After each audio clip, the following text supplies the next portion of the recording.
యెషయా గ్రంథం 38వ అధ్యాయం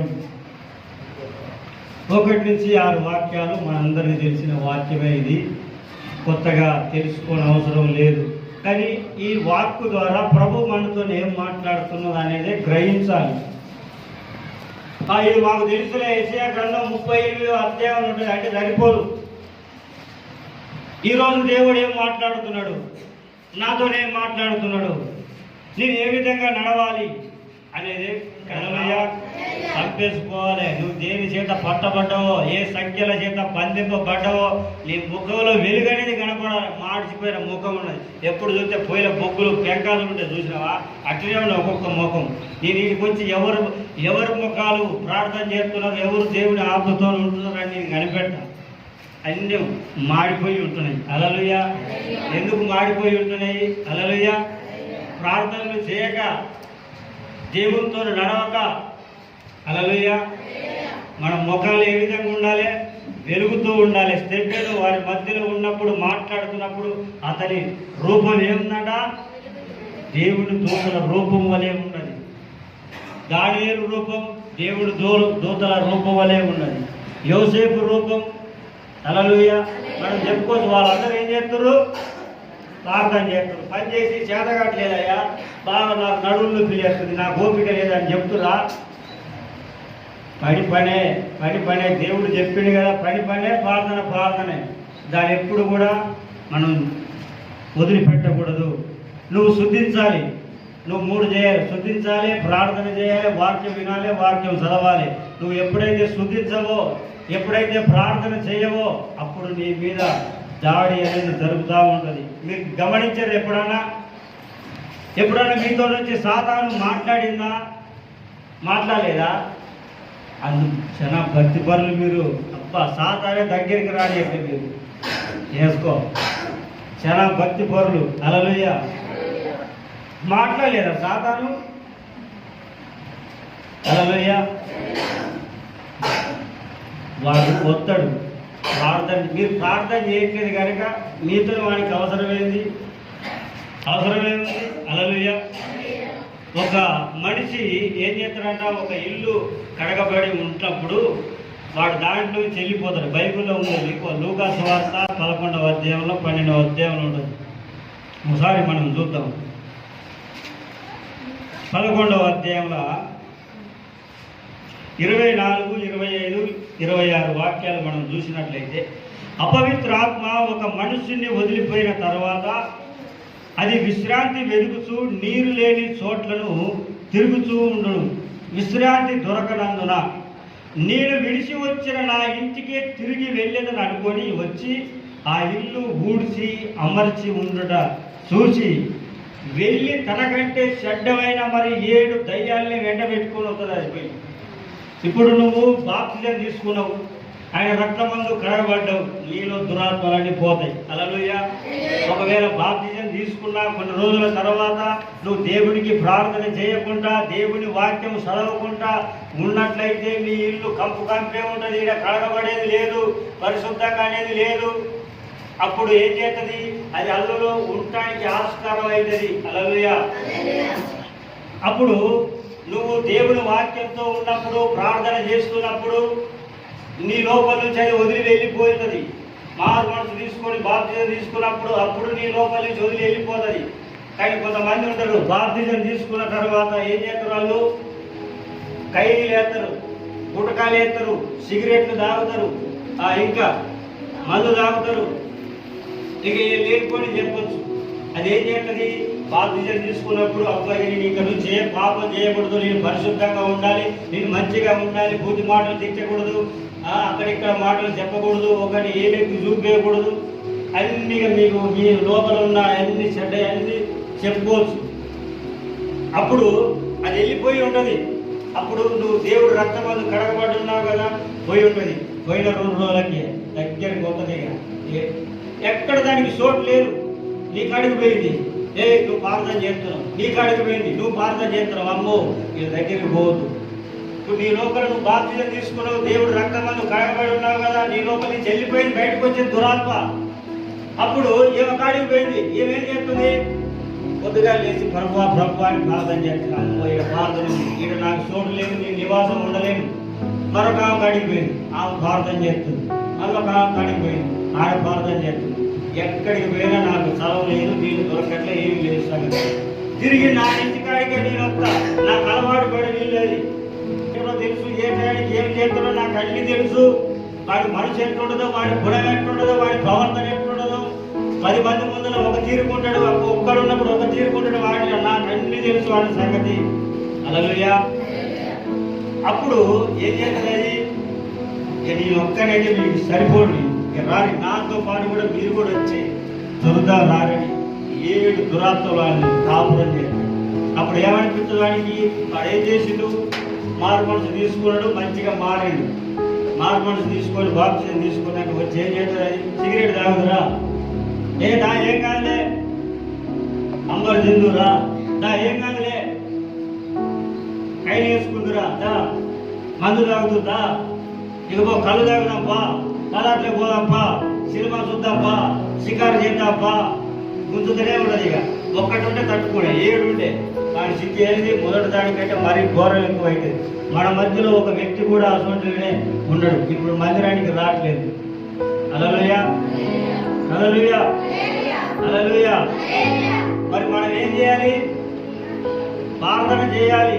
ప్రార్థన చేసి దానికి సంత అనేది స్తుతుల మూలమున ఒక దుర్గాన్ని నువ్వు స్తుతించినప్పుడే నీ పక్క బట్టి ఒక గోడలు కట్టబడుతుంటాయి. నువ్వు స్తుతించినప్పుడే సాతాను కట్టిన ఆ గోడలన్నీ కూడా కూలిపోతుంటాయి. హల్లెలూయా.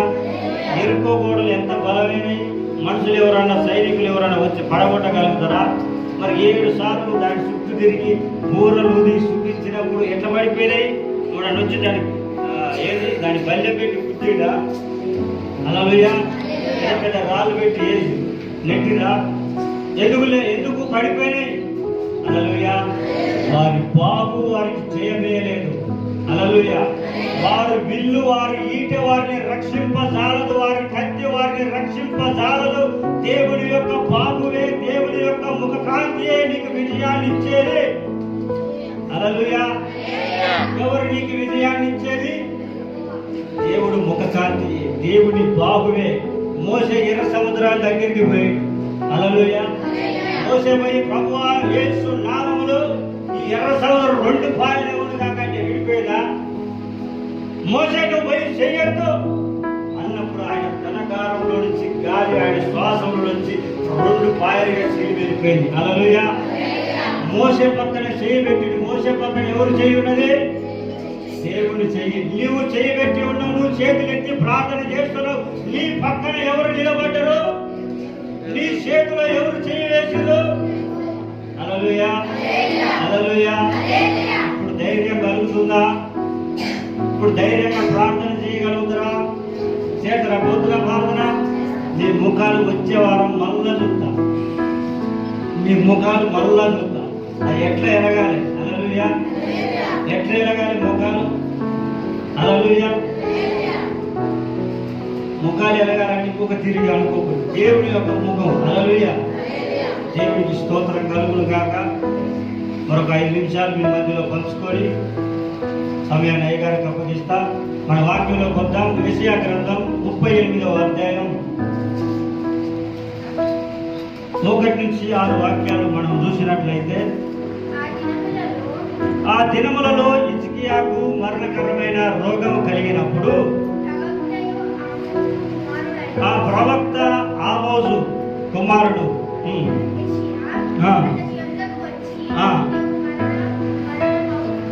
నీవు మరణమవుతున్నావు, నీవు బ్రతకవు, నీవు నీ ఇల్లు చక్కబెట్టుకో, యెహోవా సెలవిస్తున్నాడు. చాలమ్మ. హల్లెలూయా.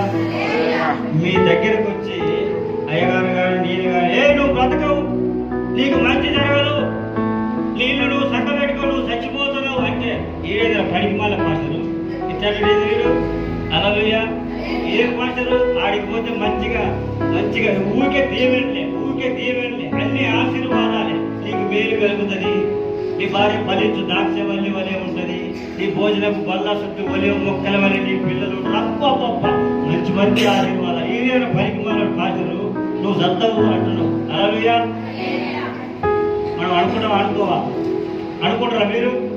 నువ్వు బాగలేవు, నువ్వు మన ప్రవర్తన సరి చేసుకో, నీ మనసు మార్చుకో, నీ డ్రెస్సులు చక్కగా వేసుకో, నువ్వు మార్కెట్లో తిరగకు, బజార్లకు వెళ్ళకు, నువ్వు బుద్ధి కలిగి ఉండు, ప్రార్థన చెయ్యి, వాక్యం చదువు, వాక్యం విను, దేవుడి ఆత్మను పొందుకో అని చెప్తుంటే నీకు ఇష్టమా? హల్లెలూయా. నువ్వేంటి పాస్టరు మాకు చెప్పేది, మాకు చెప్పేంత ఉండదా నీకు అంటవా? అంటరా? ఎవరిని బట్టి చెప్తున్నా? ఎవరిని బట్టి చెప్తున్నారు? ఎవరు మాట్లాడుతున్నారు? దేవుడు మాట్లాడినప్పుడు మరి వినాలి కదా. ఒక మనిషితోనే ఒక మనిషి గొడవ వస్తే వారి మధ్యలో దేవుడు దిగొచ్చి వాళ్ళ సమస్య తీరుతాడు. నీకు నాకు గొడవ ఏదనుకో, ఒక మనిషిని పెద్ద పిలిచి ఇక్కడ చూడయ్యా మా గొడవ పెట్టుకున్నావు, మా సంగతి ఏంది చూడు, పరిష్కారం చేయి అంటాం. అదే నువ్వు దేవుడికి ఎదురు తిరిగితే దేవుడితోనే గొడవ పెట్టుకుంటే నీ పరిస్థితి ఏందిగా? అది దేవుడికి ఎరక. హల్లెలూయా.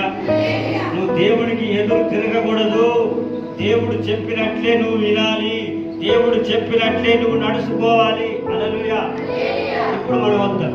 నీవు మరణం అవుతున్నావు, నీ బ్రతకవు. హల్లెలూయా.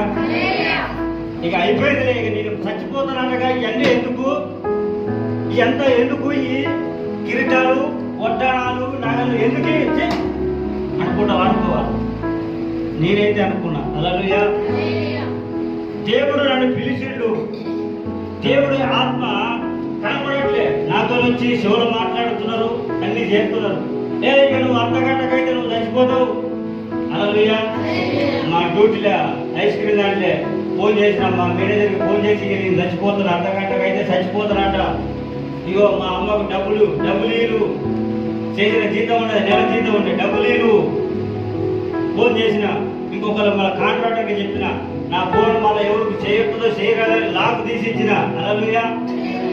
పాపం ముసలమ్మాయి ఎడిపోతుంది, ఏం చేస్తుంది, ఎట్లా అన్ని చేసిన. ఇక మరి నీ ప్రార్థన చేస్తున్నా, నువ్వు బతకవు, నువ్వు మరణం అవుతున్నావు, ఇంక అర్ధగంటకైతే నువ్వు చచ్చిపోతావు. ఏం చేసినా? హల్లెలూయా. ఏం చేస్తున్నావు ఇక? హల్లెలూయా. ఏడుతుంది, నేను చచ్చిపోతలే అని ఆ మూల్యం అనుకున్నాను. లేదు ఫలాని కాడ వాళ్ళు బతికిస్తారు, ఎల్లమ్మ ఉంటుందట, ఆడి తీసుకపోయారు. ఆడికి పోతే నా లోపల ఎవరున్నారు? దేవుడు ఉన్నాడు. నన్ను ఎవరు తీసుకొస్తారు? దేవుడు తీసుకొస్తారు. అప్పుడు ఉగ్రాలు పోతే అక్కడ ఇద్దరు ముగ్గురు ఉన్నారు, మేము బాగానే, వాళ్ళు ఉగ్రం ఒకటే ఆఫ్ చేశారు. హల్లెలూయా. మరి మీ విసుడు రాగానే మళ్ళీ ఉగ్రాలు ఊగిరు. హల్లెలూయా. మాకేమో చెప్పనన్నాడు, వాళ్ళకి చెప్పిండు. మన లోపల ఎవరున్నారు? మనలో ఉన్నవాడు లోకంలో ఉన్నవాడి కంటే గొప్ప దేవుడు. హల్లెలూయా. ప్రార్థన చేయలే, నువ్వు చచ్చిపోతావు, ఇక అర్ధగంటకైతే ప్రార్థన చేసినావా? చేయలే, ఏడవడం మొదలుపెట్టా. హల్లెలూయా. హిజ్కియా రాజు అయితే హల్లెలూయా కన్నీళ్లు విడిచి గోడ తట్టు తిరిగి ప్రార్థన చేసిండు. హల్లెలూయా. నీవు కూడా ఈ దినమున ప్రార్థన చేయగలిగితే నీ పరిస్థితుల్లో నుంచి, ఇబ్బందుల్లో నుంచి, ఇరుకుల్లో నుంచి, నీకున్న సమస్యలన్నింటిలో నుంచి దేవుడు తప్పించే శక్తి కలిగిన దేవుడు, రక్షించడానికి శక్తి కలిగిన దేవుడు, స్వస్థత ఇవ్వడానికి శక్తి కలిగిన దేవుడు. హల్లెలూయా. హల్లెలూయా. హిజ్కియా రాజు గోడ తట్టు తిరిగి ప్రార్థన చేసిండా? హల్లెలూయా. అప్పుడు దేవుడు చూసి, నీవు కన్నీళ్లు విడుదల చూచితని నీ ప్రార్థనలు నీవు కూడా ఏదైనా సమస్య వచ్చినా, ఏదైనా శ్రమ వచ్చినా దేవుడి వైపు తిరిగి, ఎవరికి చెప్పడం అవసరం లేదు.